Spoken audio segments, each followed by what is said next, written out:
Seen photo of the local community gathering at the opening of the new Papa John's restaurant in the Fairfax Village Shopping Complex, Theneo-Naziswere, Hungary. They'd spent the day in a Charlottesville courthouse testifying at the preliminary hearing of a white nationalist jailed for pepper-spraying counterprotesters during August's deadly Unite Right rally. Now, after the long drive home to Alexandria, VA, they craved pizza. We were going to order from the local place where we get pizza all the time, but we said no. Papa John's is the official pizza of the alt-right now, said Eli Mosley, the 26-year-old leader of the white separatist group Identity Evropa.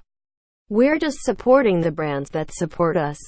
That show of support, unsolicited and unwanted by Papa John's, exhibits an emerging danger to major American brands negotiating the racial politics that have cleaved the country.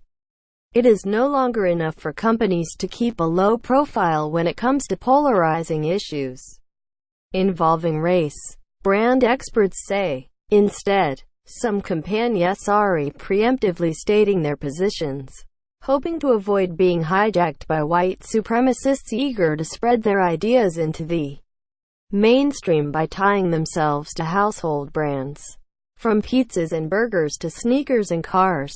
This week, Papa John's tweeted an explicit rejection of neo-Nazi ideas. Companies need to take a public stand on issues that are affecting consumers in advance of being co-opted, said Heidi Gardner, Chief Diversity and Inclusion Officer at IPG, one of the world's largest advertising and marketing conglomerates. Brands need to build a certain level of sophistication around racial issues.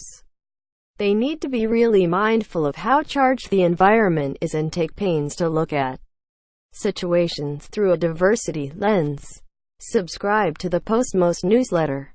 Today's most popular stories on the Washington Post. Papa John's learned this lesson the hard way after the chain, a major NFL sponsor, found itself in the unwelcome embrace of neo-Nazi groups following the CEO's November 1 call with investors that blamed disappointing pizza sales on football players' protests against racism and police brutality. Following the call, a neo-Nazi website hailed Papa John's as Sieg Heil Pizza, with a photo of a pie whose pepperonis had been arranged into a swastika. It didn't matter that the company immediately condemned racism and all hate groups in a statement, saying, "We do not want these individuals or groups to buy our pizza. They can signal all they want, but we know," said Mosley, praising the chief executive's statements. The same unwanted attention has come to New Balance, Wendy's and other companies. The neo-Nazis campaign to co-opt brands has forced firms into a familiar pattern. Corporate statements disavowing white supremacy, typically followed by silence, in hopes the controversy would blow over without long-lasting damage to their image and sales. But that approach did not work for Papa John's, whose stock had fallen by 13% since the earnings call by close of business Tuesday. That night, in a renewed attempt to disown the neo-Nazis that have attached themselves to the brand, Papa John's tweeted an emoji of a middle finger to "those guys." The company also apologized for CEO John Schnatter's divisive comments on the earnings call and affirmed its support for NFL players protesting inequality. "We will work with the players and league to find a positive way forward," the company tweeted, "open to ideas from all, except neo-Nazis." A spokesman said the company wanted to be crystal clear about where it stands with regard to white supremacist groups. Other companies should take heed of Papa John's experience, experts say, as the marketplace becomes the latest battleground for the culture wars. Brand strategists are advising companies accustomed to staying out of the political fray to proactively weigh in with bold statements about race, such as Nike and Ben & Jerry's have done to thwart future attempts by hate groups to adopt brands as their own. More brands, now on edge, are also building up their crisis management teams in preparation for the next racial flare-up, said Tiffany R. Warren, Senior Vice President and Chief Diversity Officer at Omnicom Group, a global marketing and corporate communications holding company. That's the new reality, Warren said. It's not just nice to have. It's the way of doing business now. Some companies were just bystanders when they were swept up in the racially charged atmosphere. Tiki brand, owned by Wisconsin-based Lamplight Farms Incorporated, was simply minding its business as a purveyor of Polynesian kitsch when its bamboo torches were used by white nationalist protesters in Charlottesville. Images of angry young white men parading through the University of Virginia campus holding the flaming torches aloft turned the product once evocative of backyard barbecues and luau's into a symbol of white supremacy. The company declined to comment on whether it has felt any financial impact from its tarnished image. Other companies caught the admiration of neo-Nazis after their executives voiced support for President Trump or his policies.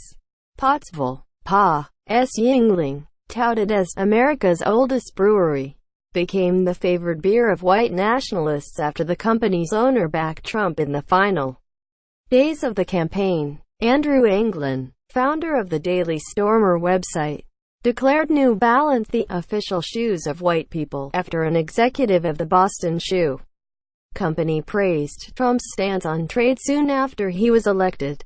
Liberals tweeted pictures of themselves trashing or burning their New Balance sneakers.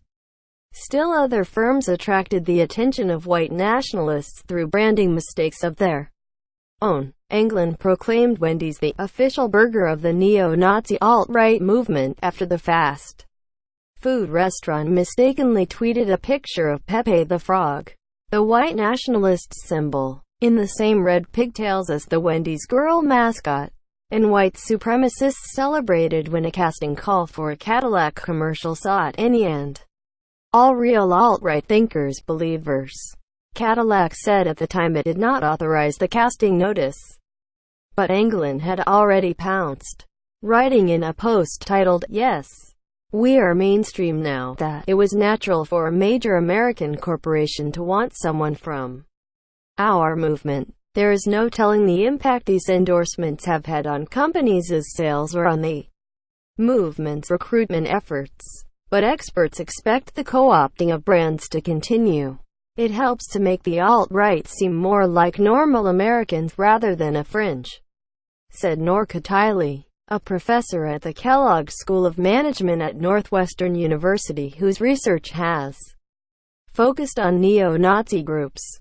Matthew Heimbach, the 26-year-old chairman of the Traditionalist Workers' Party, a white nationalist group, said he will keep having Papa John's delivered to his local chapter meetings in Paoli, Indiana. Condemn use all you want, but we will continue to buy your pizza to support your struggle against the politically correct agenda, Heimbach told the Post. We have to prove that we are a reliable economic, social and political bloc within American politics.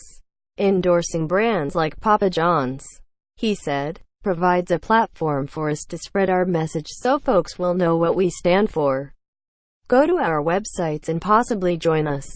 Quote, in Alexandria last week, Mosley and his white nationalist buddies drove to Papa John's to pick up 2 pizzas, pepperoni and meat lovers. For security reasons, they did not want pizza delivered to the home of Richard Spencer, who, as president of the National Policy Institute, a white nationalist think tank, had received death threats. They gathered in Spencer's living room and some for the first time dug into slices of Papa John's.